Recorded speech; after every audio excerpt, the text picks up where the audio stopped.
માત્ર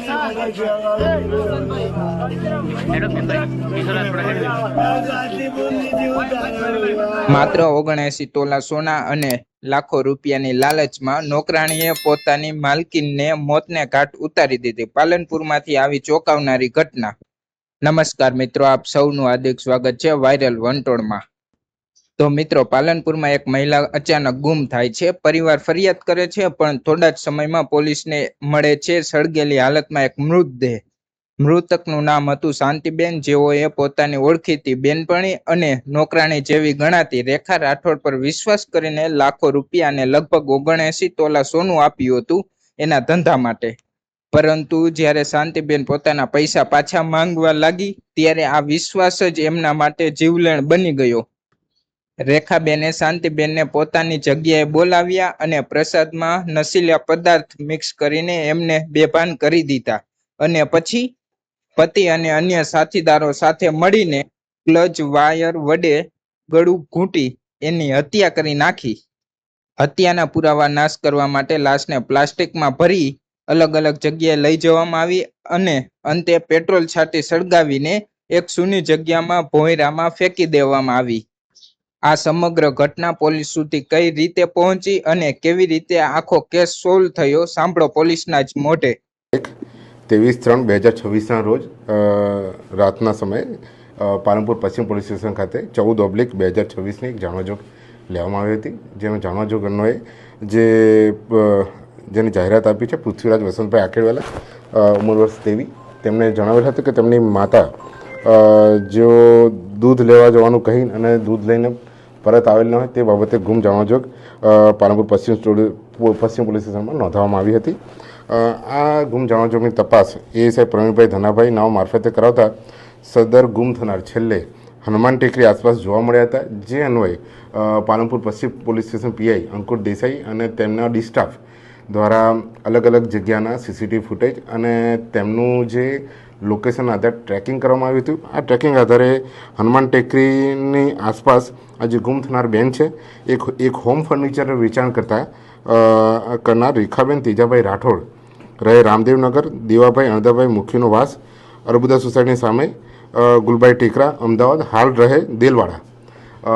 તેઓના આસપાસ ત્યાં એમનું લોકેશન મળેલ હતું અને ત્યાં તેમને છેલ્લે હાજરી જોવામાં આવી હતી.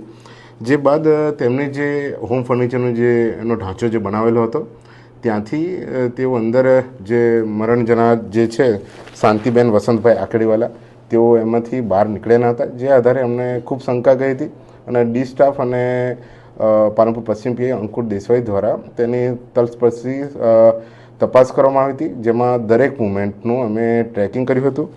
આના આધારે જેને રેખાબેનને જે અત્યારે પોસ્ટે લાવીને પછી પ્રયુક્તિપૂર્વક અમે એની પૂછપરછ કરી હતી. જે બાબતે તેઓએ અમને જણાવેલ કે શાંતિબેન પાસેથી અવારનવાર ધંધા અર્થે અને પશુપાલન માટે રોકડ રકમ અને સોનું મેળવેલ હોય તથા જે સોનું અને રોકડ રકમ શાંતિબેન પરત માંગતા હોય, જેથી આ સોનું અને રોકડ રકમ પરત આપવી ન પડે તે હેતુથી તેમને શાંતિબેનને મારી નાખવાનું કાવતરું ઘડેલ અને પોતાના પતિ તેમજ અન્ય 2 ઈસમો સાથે આખું આ કાવતરું બનાવેલું અને કાવતરાના ભાગરૂપે અલગ અલગ જગ્યાએથી પેટ્રોલ લાવી ફર્નિચર વેચવાની જગ્યાએ મૂકી દીધેલ. તેમજ ત્યારબાદ શાંતિબેને પોતાના હોમ ફર્નિચર વેચવાની જગ્યાએ બોલાવી પ્રસાદના બહાને તેમને નશાકારક વસ્તુ ખવડાવી બેભાન કરેલ અને ત્યારબાદ પોતે બોલાવેલ 2 અન્ય ઈસમો મળી શાંતિબેને ક્લચના વાયર વડે ગળે ટૂંપો આપી મોત નિપજાવેલ હતું. ત્યારબાદ શાંતિબેનની લાશનો નિકાલ કરવા સારું શાંતિબેનની લાશને ધાબળામાં વીંટાળી એક પ્લાસ્ટિકના કટ્ટામાં ભરી છકડામાં ભરી દેલવાડા ગામ તરફ લઈ ગયેલા હતા. પરંતુ દેલવાડા ગામમાં તે સમયે માણસોની અવરજવર વધુ હોય, દેલવાડા ખાતે ઉતરી ગયેલ અને પોતાના માણસોને આ શાંતિબેનની લાશને અગાઉથી નક્કી કરેલ અન્ય બીજી જગ્યા હતી ત્યાં સળગાવી મારવાનું કહેલ અને જેથી આ 2 માણસો શાંતિબેનની લાશને પાલનપુર ઇન્કમટેક્સ ઓફિસથી આગળ આવેલા ટાફે ટ્રેક્ટરના બંધ પડેલ શોરૂમના ભોંયરામાં લઈ જઈ પેટ્રોલ છાંટી સળગાવી દીધેલ હોવાનું જણાવેલ. જે અનુસંધાને ખાતરી તપાસ કરાવી એક અર્ધ બળેલી લાશ મળી આવતા શાંતિબેનના પતિ વસંતભાઈ આકડીવાલાને બોલાવી આ લાશની ઓળખ પ્રસ્થાપિત કરી અને ત્યારબાદ શાંતિબેનની લાશને ઓળખી બતાવતા પાલનપુર પશ્ચિમ પોલીસ સ્ટેશન ખાતે મર્ડર અન્વયે જે ભારતીય ન્યાય સંહિતાની 2023ની કલમ અનુસાર ફોજદારી ગુનો દાખલ કરીને આની તપાસ હાલમાં પાલનપુર પશ્ચિમ પોલીસના પીઆઈ અંકુર દેસાઈ કરી રહ્યા છે. આ સમગ્ર બનાવમાં હું આપને જણાવું કે પાલનપુર પશ્ચિમની ટીમ દ્વારા અને પાલનપુર પશ્ચિમ પીઆઈ અંકુર દેસાઈની ટીમ દ્વારા ખૂબ સારી રીતે આની ગંભીરતા લઈને અને આ જે ગુમ જાણોજોગની ફરિયાદ છે એમાં પોતે પાર્ટિસિપેટ કરીને અને જે તલસ્પર્ધી જે આખી સીસીટીવીનો અભ્યાસ આખું મેપ ટ્રેકિંગ કર્યું છે અને જેટલા પણ લોકો છે એને આઈડેન્ટિફાઈ કર્યા છે એ તમામની જે આખી કાર્યવાહી કરવામાં આવી છે એ ખૂબ કાબિલે દાદ છે અને પાલનપુર પશ્ચિમ દ્વારા જે આ ખૂબ ટૂંકા સમયમાં આઈડેન્ટિફાઈ કરીને ડેડ બોડી આઈડેન્ટિફાઈ કરીને જે ફરિયાદ નોંધવાની જે કાર્યવાહી કરી છે એના આધારે અમે આરોપીઓને પકડી પાડવા માટે ચક્રો પણ ગતિમાન કર્યા છે અને શંકાસ્પદ આરોપીઓને રાઉન્ડ અપ પણ કર્યા. મિત્રો, પોલીસની તપાસમાં સામે આવ્યું કે માત્ર પૈસાની લાલચ અને સોનાની લાલચે આ આખું કાવતરું રચાયું હતું. હાલ પોલીસ તમામ આરોપીઓને ઝડપી પાડવામાં કાર્યવાહી કરી રહી છે. વિશ્વાસ જે સૌથી મોટી તાકાત છે એ જ વિશ્વાસ અહીં સૌથી મોટું હથિયાર બની ગયું.